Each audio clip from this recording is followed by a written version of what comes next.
गुस्से में इंग्लिश बोले, भाड़ में जाओ, to hell with you.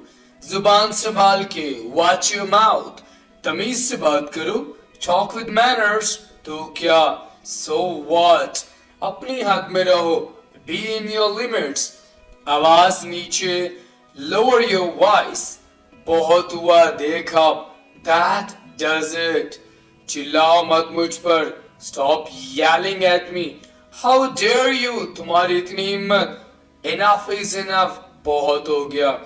Whatever, जो भी हो, mark my words, लिख लो मेरी बात। Mend yourself, सुधर जाओ। Get off my sight, दूर हो जाओ मेरी नजरों से। छोड़ूंगा नहीं तुम्हें।